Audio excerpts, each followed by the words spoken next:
Alright, we all love a good horror movie. Demons, ghosts, possessed dolls that somehow know how to pay rent. But here's the thing, most of the true stories behind them are about as terrifying as a wet napkin. Today we're gonna dig into the real stories behind horror movies. Because sometimes the scariest part is realizing it all started with a dude who didn't know how to mind his own business. What's up everybody? Welcome back to the channel. I'm Sin, and let's dive in.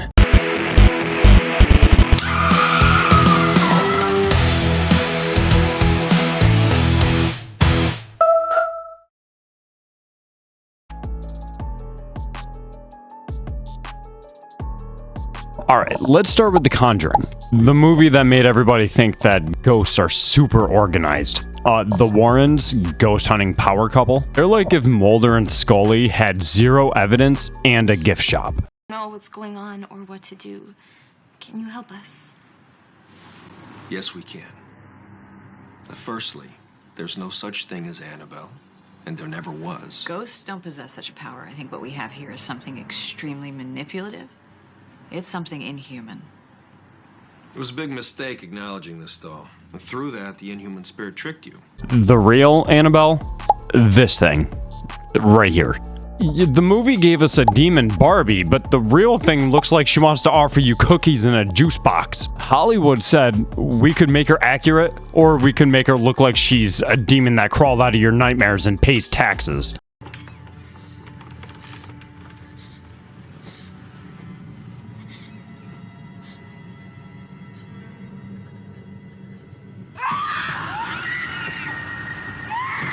And the Warrens kept her locked in a glass case like she's in horror movie jail.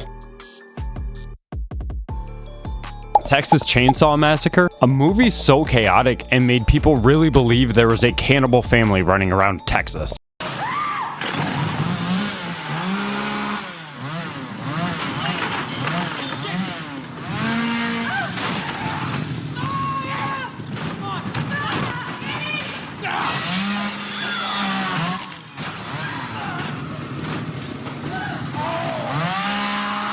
In reality, it's based on Ed Gein, a lonely guy from Wisconsin who was a lot less cannibal chainsaw massacre guy and a lot more Pinterest for skin lamps. Yeah, this man's weekend projects included turning people into home furnishing. The guy basically invented Spirit Halloween home decor. He never used a chainsaw, he never lived in Texas, and he offed 2 people.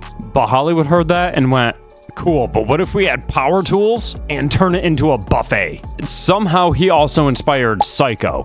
So this one dude gave us Leatherface, Norman Bates, and every reason to knock on the bathroom door before entering.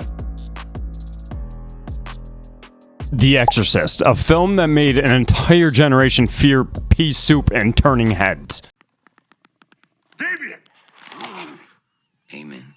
God, defender of the human race! It claims to be based on a real exorcism, but the real story is a 13-year-old little boy who might have been a little dramatic. Apparently he heard tapping sounds, started speaking Latin, and the priests were like, yep, demon. Not, you know, puberty. The kid played with a Ouija board one time, and the church was like, yep, pack it up, we're filming. The doctor said it could have been sleep paralysis or trauma, so we got The power of Christ compels you!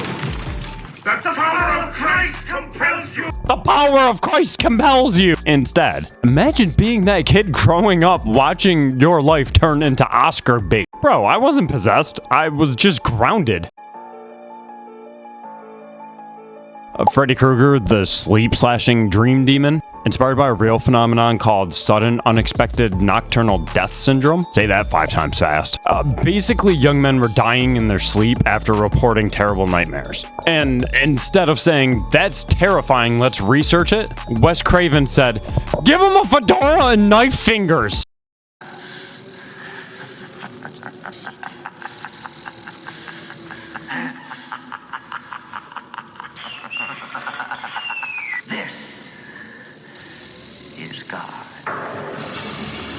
So Freddy's origin was basically a medical mystery turned into hot topic merch. Still, 10 out of 10 creativity. I hope if I ever die in my sleep, somebody gives me a cool hat and a franchise too.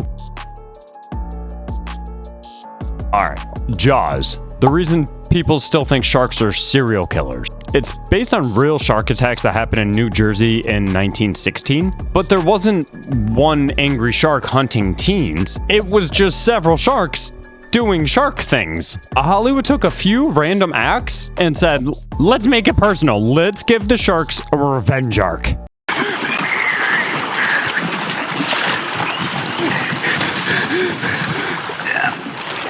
The real story was scary, yeah, but Spielberg made it look like the shark was sitting at home plotting. The lifeguard? He's mine. Now we get 12 shark movies a year and Sharknado, which is like if Jaws had a baby with meth.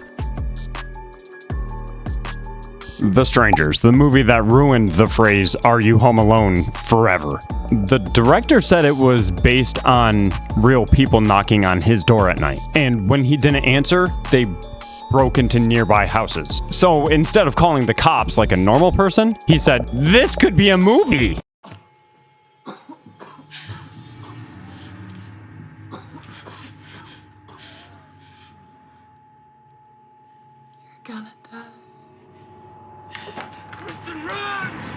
Bro, I get jumpy when DoorDash knocks wrong.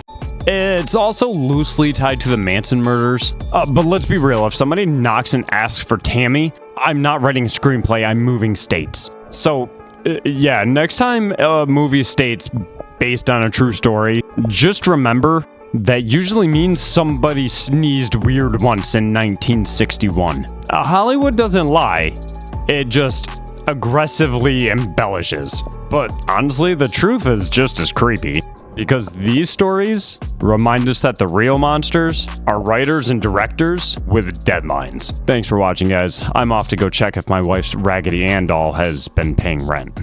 Thanks for watching the video, guys. If you enjoyed the video, please make sure you subscribe to the channel, like the video, and comment down below if I missed some sort of story or which one of these is your favorite based on a true story.